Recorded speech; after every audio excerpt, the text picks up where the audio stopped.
काठमाडौँको धुलो र धुवाँले थाकेको शरीर अनि व्यस्तता र जिम्मेवारीले थाकेको मन र मस्तिष्कलाई कतै शान्त र मनोरम प्रकृतिसँग मितेरी गाँस्दै मन टहलाउन चाहनुहुन्छ तर समयको कम छ भने काठमाडौँबाट एकै दिनमा पुगेर आउन सकिने काठमाडौँ नजिकै रहेको एउटा गन्तव्य हुन सक्छ धाप ड्याम।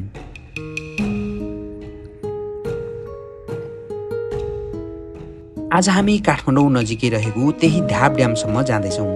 आजको यात्रा धाप ड्यामसम्मको यात्रा कस्तो हुनेछ त? कुन बाटो जाने अनि बाटोको अवस्था कस्तो छ त्यो त देखाउने नै छौँ। सँगै धाप ड्यामको सुन्दरता त छुटाउने कुरा नै भएन। आउनुहोस् हामी काठमाडौँ नजिकै रहेको प्राकृतिक सुन्दरताले भरिपूर्ण धाप ड्यामसम्मको यात्रामा लागौँ।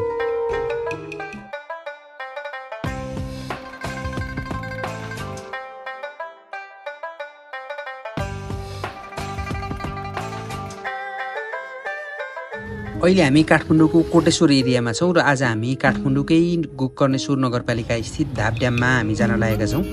धाप ड्याम जानको लागि काठमाडौँबाट सबैभन्दा छोटो मार्ग प्रयोग गरेर जाँदाखेरि काठमाडौँको चाबेल चोकबाट दाहिने लागेर बौद्ध जोरपाटी हुँदै हामी धाप ड्यामसम्म पुग्नेछौँ। यो बाटो काठमाडौँबाट धाप ड्याम जानको लागि सबैभन्दा छोटो बाटो। यो बाटो लगभग 25 किलोमिटरको बाटो हुनेछ। 25 किलोमिटरको यात्रा हुनेछ आज हाम्रो। काठमाडौँबाट धाप ड्याम जानको लागि यो छोटो बाटोमा बौद्ध जोरपाटी, सुन्दरी जल अनि त्यस पछाडि यो मूल खर्क हुँदै हामी धाप ड्यामसम्म पुग्नेछौँ।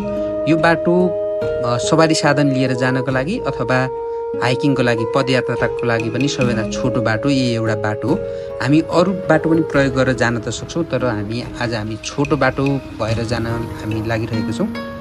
कृपया कस्तो हुनेछ आजको यात्रा अन्त्यसम्म हेर्नुहोला। हामी बाटोमा हुने विभिन्न रमणीय दृश्यहरू साथै बाटो कस्तो छ, बाटोको अवस्था के कस्तो छ त्यो पनि हामी सम्पूर्ण देखाउनेछौँ र धाप ड्याम पुगिसकेपछि धाप ड्यामको दृश्य पनि हामी तपाईँलाई समावेश गर्नेछौँ। हामी कोटेश्वरबाट गौशाला हुँदै चाबेल आइपुगेका छौँ र चाबेलबाट हामी दाहिनेतर्फ मोडिन्छौँ। काठमाडौँको रिङ रोडबाट धाप ड्याम जानलाई यस चाबेलबाट हामी रिङ रोडलाई छाड्दै हामी अब बौद्ध जोरपाटी हुँदै सुन्दरी जलतर्फ लाग्छौँ। काठमाडौँको जाम अनि धुलो धुवाँलाई छिचोल्दै हामी बौद्ध हुँदै अहिले जोरपाटीतर्फ लागिरहेका छौँ। अहिले हामी जोरपाटी आइपुगेका छौँ। जोरपाटीको यो पिपल बोर्डबाट हामी सिधा अगाडि नलागेर हामी देब्रेतर्फ लाग्छौँ। यो बायाँतर्फ गोकर्णेश्वर नगरपालिका पर्दछ र हामी अब यहाँबाट गोकर्णेश्वर मन्दिर हुँदै सुन्दरी जलतर्फ अघि बढ्छौँ। अब यहाँबाट हामी अलिकति मूल सडकलाई छाडे जस्तो अनुभव हुन्छ। यहाँनिर सवारी साधनको चापहरू अलिकति पातलिँदै गएको छ र हामी अलिकति प्रकृतिसँग पनि नजिकिँदै गएको आभास हुन्छ किनभने हामीले अगाडि डाँडाकाँडाहरू देख्न सक्छौँ।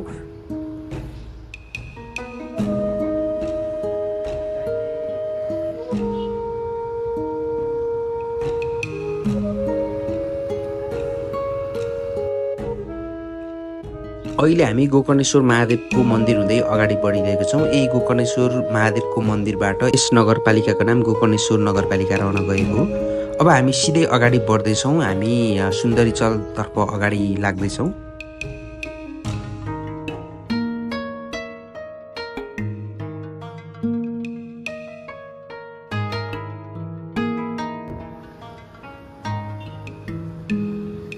अब भने सडकहरू पुरै खाली देख्न थालेको छ। हामी उपत्यकाको सघन यो बस्तीबाट बाक्लो बस्तीबाट निकै बाहिर आइसकेका छौँ। अब भने सवारी साधन निकै कम मात्रामा चलिरहेको छ भने अहिलेसम्म सडकको अवस्था एकदम राम्रो छ। आज अलिकति के चाहिँ समस्या छ भने हामी धाप ड्याम जान निस्केको अलिकति मौसमले आज साथ नदेला जस्तो छ। अलिकति धुम्म भएको छ, पानी पर्ला जस्तो अवस्था भएको छ। मौसम दिन खुल्न सकेको छैन, पर्याप्त मात्रामा घाम लागेको छैन र पनि हामी चाहिँ धाप ड्याम पुगेरै आउने अवस्था हामीले सोच बनाएका छौँ।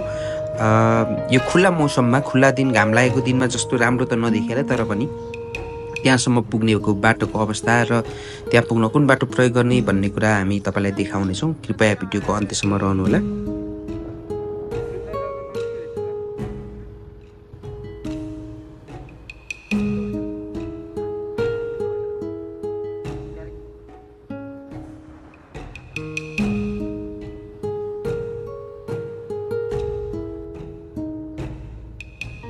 अब यहाँनेरि दो बाटो भन्ने छ। हामी सुन्दर रिजल्टतर्फ अगाडि बढिरहँदा हामीले छोटो बाटो लिनका लागि यस दो बाटोबाट हामी सानो बाटो छ यता दाहिनेतर्फ मोडिनुपर्छ।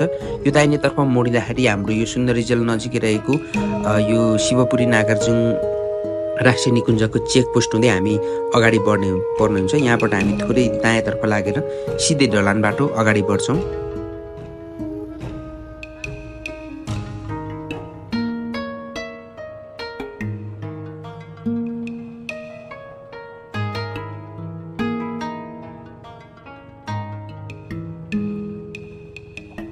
अब भने ढलान बाटो पनि सकिसकेको छ। अब भने हामी पूर्ण रूपमा कच्ची बाटोको प्रयोग गर्छौँ। अब भने हामी बिचमा केही ठाउँमा ढलान बाटो रहे तापनि अब धापड्यामसम्मै कच्ची रहेको छ र हामी अगाडि बढ्छौँ।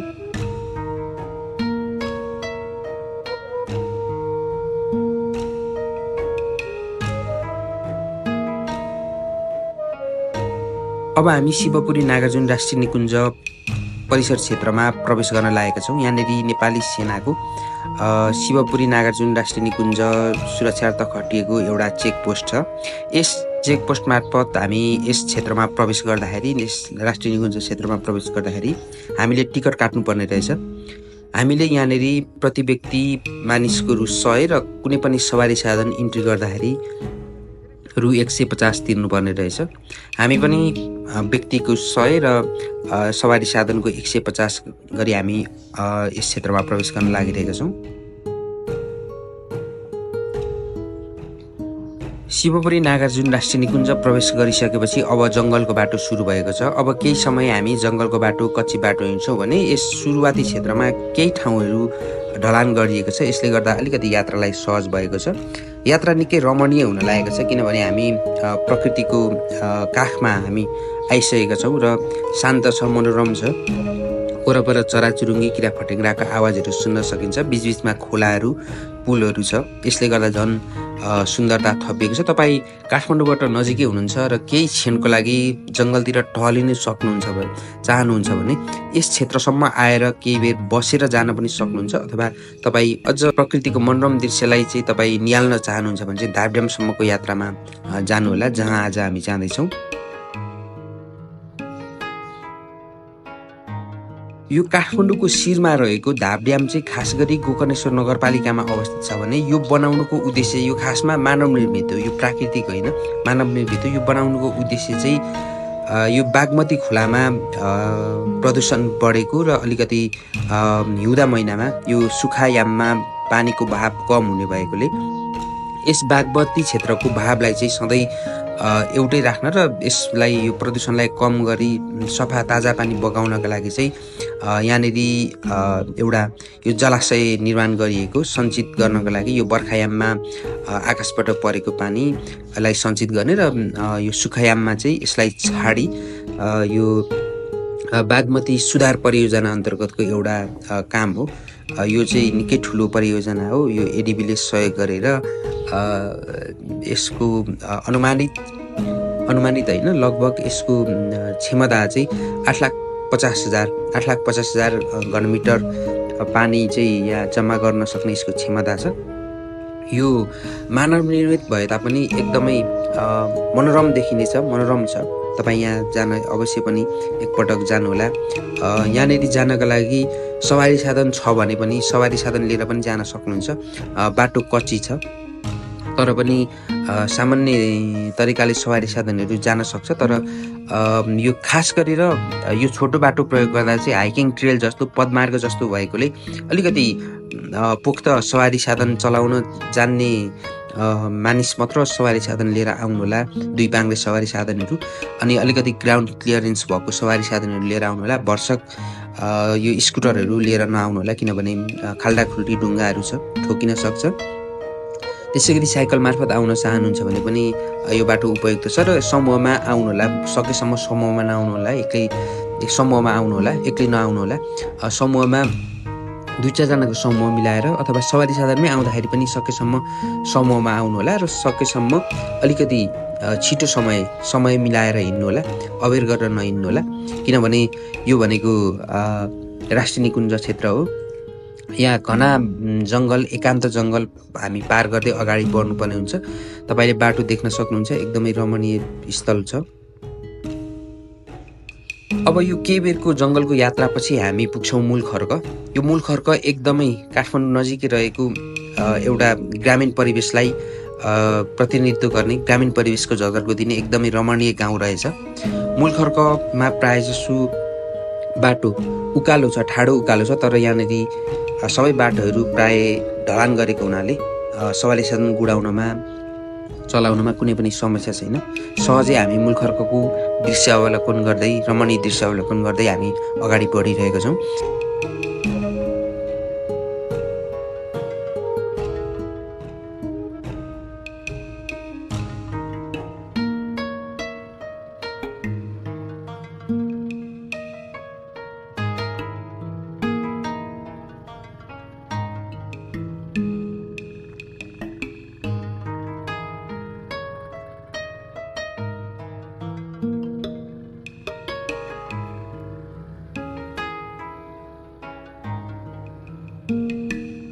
हामी मूलखर्क गाउँको अलिकति शिरमा पुगिसकेपछि हामी फेरि दायाँ लाग्छौँ। त्यस पछाडि फेरि हामी यो सुन्दरीजल चिसापानी सडकलाई समात्दै फेरि पुनः हामी धापड्यामतर्फ अगाडि बढ्छौँ। अब भने पूर्ण रूपमा बाटो कच्ची र घना जङ्गलको बिच हुँदै हामी धापड्यामतर्फ अगाडि बढ्छौँ र अब हामी धापड्यामसम्मै कुनै पनि गाउँघरहरू भेट्ने छैनौँ। धापड्यामसम्मको यात्रामा अब हामी जङ्गलको यो शिवपुरी नागार्जुन राष्ट्रिय निकुञ्जलाई छिचोल्दै अगाडि बढिरहनेछौँ। मैले अघि पनि भनिसकेँ, यहाँ आउँदाखेरि एक्लै दोक्लै नआउनु होला, सकेसम्म 2-4 जनाको समूह अथवा त्योभन्दा बढीको समूह बनाएर आउनु होला। सवारी साधन लिएर आउनुहुन्छ भने पनि एक्लै नआउनु होला र सकेसम्म अलिकति ग्राउन्ड क्लियरेन्स भएको सवारी साधन, पिकअप भएको सवारी साधन लिएर मात्र आउनु होला। यो स्कुटरहरू सकेसम्म लिएर नआउनु होला।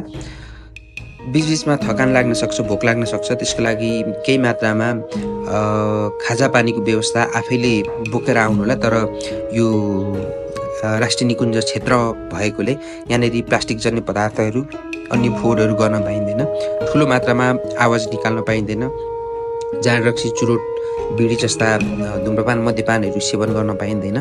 त्यही भएर अलिकति सचेत पनि रहनु होला। प्राकृतिक सुन्दरतालाई निहाल्दै हामी अगाडि बढिरहेका छौँ। बाटोको छेउमा खोला बगिरहेको छ, निकै मनोरम दृश्य छ।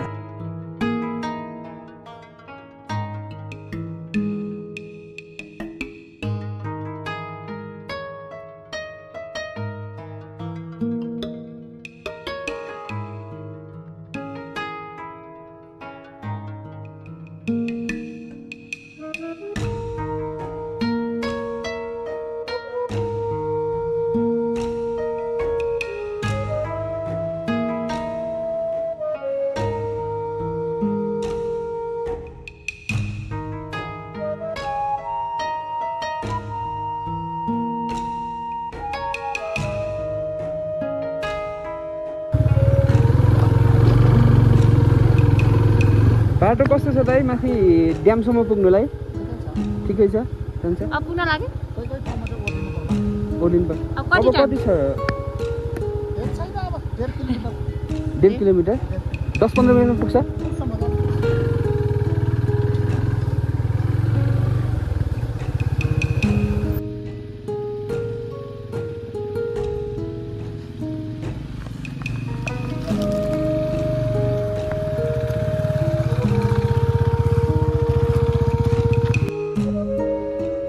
अब हामी जङ्गलको छोटो बाटोलाई छाडेर हामी मुख्य बाटोमा आइपुगेका छौँ। हामीले अलिकति लामो बाटो प्रयोग गरेको भए यही बाटोमा हामी अघि आउन सकिन्थ्यो। यो हिले भन्ज्याङदेखि यता दायाँतर्फ लाग्यो भने हैबुङ पुगिन्छ। हैबुङ 1 किलोमिटर छ भने यो बाटो हामी अब धापड्याम जाने बाटो, हाम्रो गन्तव्य यता 3 किलोमिटर देखाएको छ भने यो काठमाडौँ जाने बाटो हो भने हामी निस्केको बाटो यो हो। यस भन्ज्याङमा एकजना बाजेले चिया पसल अनि यसो अलिअलि फास्ट फुडको व्यवस्था गर्नुभएको रहेछ। यहाँ पनि हामी केही थाकेको हुनाले अनि मौसम पनि अलिकति पानी पर्ला जस्तो भइसकेको र पानी पर्न थालिसकेको हुनाले हामीले पनि केही बेर थकान मारेर यहाँनिर चिया खाने निर्णय गर्यौँ।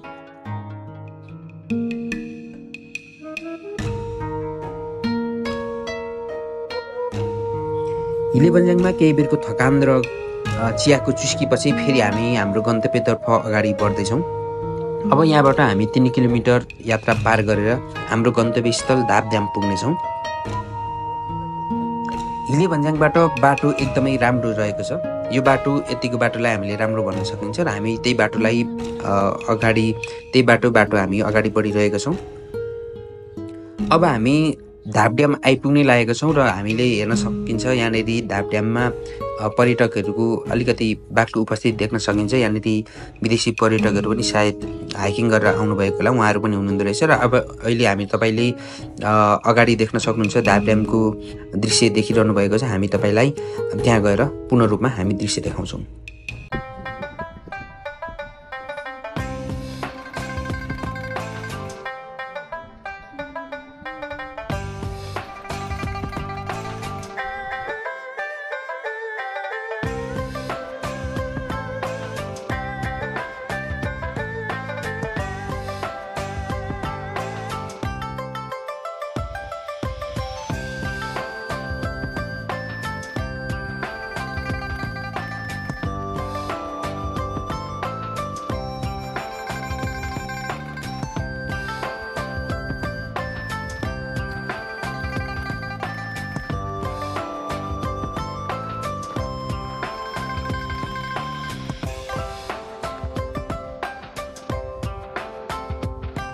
शान्त वातावरण, चराचुरुङ्गीको आवाज र बिचबिचमा हामीले विभिन्न किसिमका चराचुरुङ्गीहरू पनि हेर्दै आइरहेका छौँ। यो धापड्याम पनि शिवपुरी नागार्जुन राष्ट्रिय निकुञ्ज क्षेत्रमै पर्छ।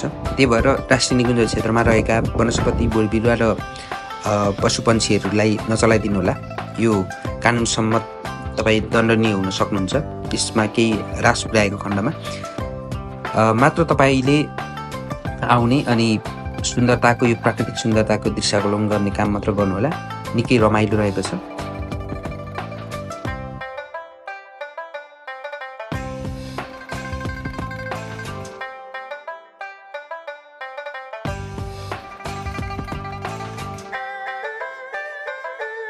हामी यसरी अन्य भिडियोमा पनि तपाईँलाई नयाँ ठाउँ जाने बाटो, कुनै नयाँ ठाउँ जाने बाटो र अन्य त्यहाँको अवस्था कस्तो छ तपाईँलाई हामी देखाउने छौँ। कृपया हाम्रो च्यानललाई सब्स्क्राइब गर्न नभुल्नुहोला।